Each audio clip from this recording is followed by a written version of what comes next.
If you're listening to this episode, I'm willing to bet that you're probably at least a little bit active on social media. You probably found this episode because of a social media post I did. Today's guest is Krimsey Lilleth, and she's going to talk about why she quit social media for good. I'm Chris Spear, and you're listening to Chefs Without Restaurants, the show where I speak with culinary entrepreneurs and people working in the food and beverage industry outside of a traditional restaurant setting. So this is actually an excerpt from a longer conversation that I had with Krimsey last year.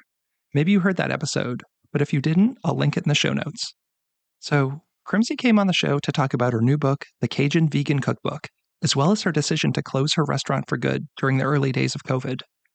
But one of the most interesting parts of our conversation, and it kind of got buried at the tail end of the show, is that Krimsey decided to completely give up social media.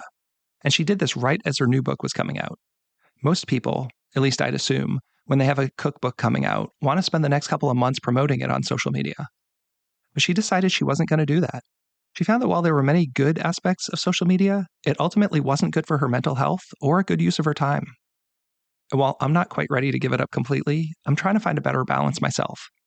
As I work on growing my own personal chef business, as well as a podcast and community, I know I spend a lot of time in the trenches of social media. I've made some amazing friends and have had opportunities I don't think I ever would have had otherwise. But it can also be a time suck. And it can also feel like you're spinning your wheels sometimes. It's easy to spend hours creating dishes and then photographing them, trying to get the lighting right, thinking about the caption, the hashtags, the description. You post the photo. 3 days later, there's like 25 likes. Was that a good use of your time? I don't know. So I'm not saying you should give up social media completely, but maybe you are someone who has to go all or nothing. I thought Krimsey made a lot of interesting points and wanted to share this as a counterpoint to all the social media experts, and I'm using air quotes here, that have so many of us working so hard to create content. So tell me what you think. What's your relationship with social media these days? Are you all in? Are you trying to find a balance? Or have you thought about leaving it completely? Let me know. Feel free to DM me on Instagram or drop a comment when this is posted. You can find me at Chefs Without Restaurants. And this week's mini episode has been brought to you by the United States Personal Chef Association and Hire a Chef. The show will be coming right up after a word from our sponsor. Are you a personal chef looking for support and growth opportunities? Look no further than the United States Personal Chef Association. With nearly 1,000 members across the U.S. and Canada, USPCA provides liability insurance, certification, lead generation, and more. Consumers can trust that their meal experience is insured and supported by USPCA. And now, for a limited time, save $75 on new membership and get your premier listing on Hire a Chef by using the code TAXBREAK2023 at uspca.com. That's capital T, capital B. Plus, if you have products or services to sell chefs and their clients, showcase your business on Hire a Chef and USPCA websites with our great introductory packages. To learn more about membership, advertising, or partnership opportunities, call Angela at 1-800-995-2138, extension 705, or email aprather@uspca.com. Well, one of the big things I kind of want to talk about is I know that you quit social media, which is like, it's like one of those big things right now. I feel like some people are totally into that. Like that's what they need. And others are like, oh my God, how do you survive without it? So when did you do that? And like what prompted that? Well, I did it the day after my book release. I have the best publisher in the world because they took, well, so backing up a bit, when we first started negotiating on the contract, I was like, look, I am planning on getting off social media. Like I had it for the business. I don't want to do it anymore. Just a heads up. Like I'm not going to be the one to, do a bunch of promotion after the fact. I just want to write this book. Is that cool? And they're like, yeah, totally fine. Can you keep your social media up until the book comes out? And I was like, of course. So I did some mild posting here and there, just, leading up to the book. And then when it launched, I was like, okay, bye everyone. It's been fun. But hey, another thing for me that none of you want me to do. Was there anything that like one or two specific things, or were you just like, I'm at the point, I just don't need this in my life. Like it's a time suck and I have other things I want to be focusing on. That's exactly right. I think that it's so many things, but I'll try to list some. I think like you said, a big one was just the time suck.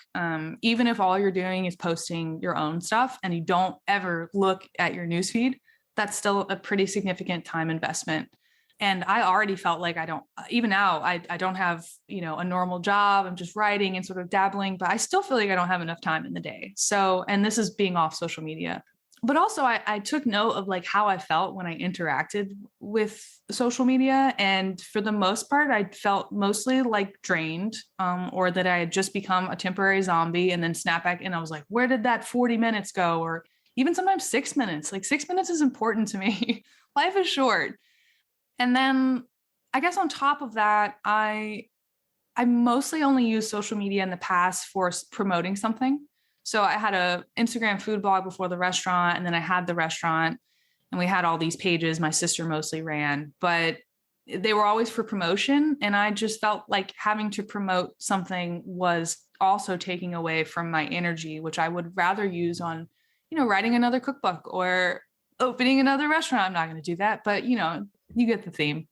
And like, as the algorithms change, like you don't even get that much return. Like when I think about like, what I'm putting out on Instagram, like I'm going to break out my camera and I'm going to shoot a video and post a reel. And then after like 3 days, you're like, oh, like 42 people like this. Yeah. Like it's exhausting. Was that worth it? Like I spent time like shooting this video and editing and posting and thinking about the hashtags and tagging people.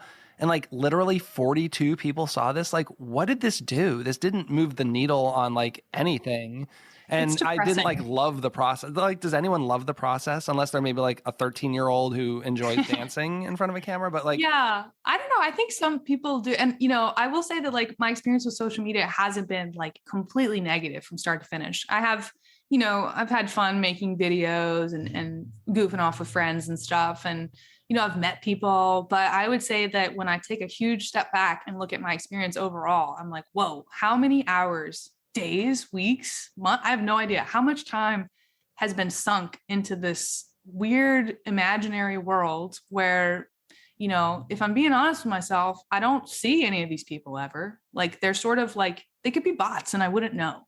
And I've just been, as I get older, I'm trying to focus more on like in-person connections and, taking a walk and saying hi to the neighbors rather than opening up my phone and seeing what people on the internet are doing.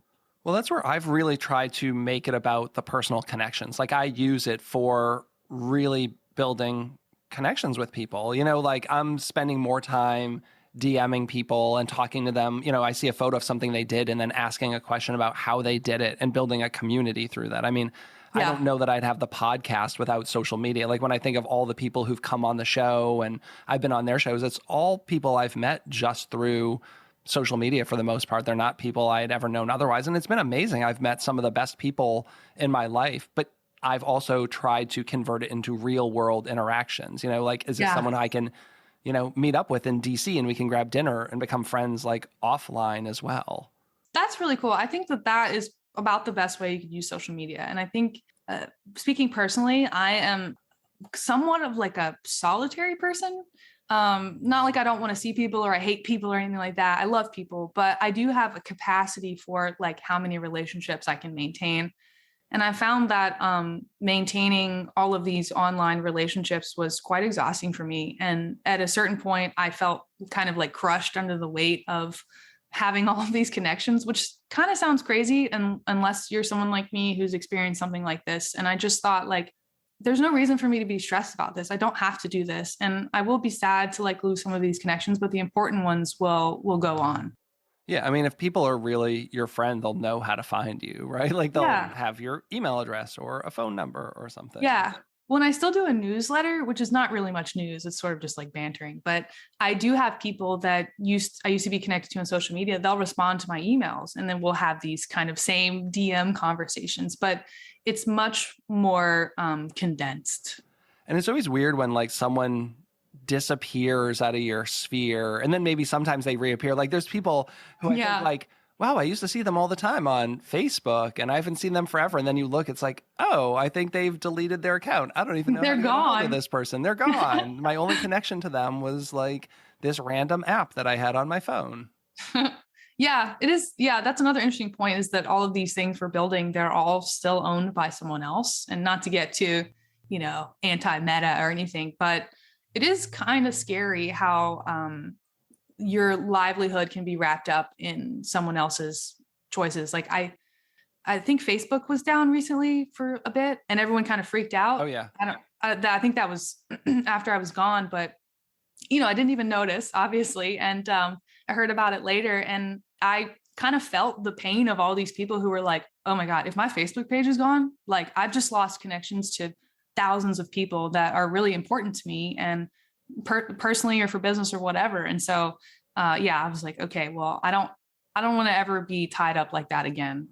Or like when you think about like, it hasn't happened to me, but these people whose like Instagram gets hacked and they have to start over, right? Like you've gotten like 10,000 followers, or like if you're a celebrity, like 1 million, and then you're back like day one, start again. And you like, that makes my stomach hurt. You can only friend request 20 people a day or something like that. And like the slow build to like get back up there. Cause I mean, it's a lot of work to do that, to get, I have like 5,000 followers. And like, if tomorrow I had none, you're like, I think I'd just be like, I'm done. I'm not. If I had to start from scratch with something like that, I'd just throw in the towel and be like, I'm not doing it.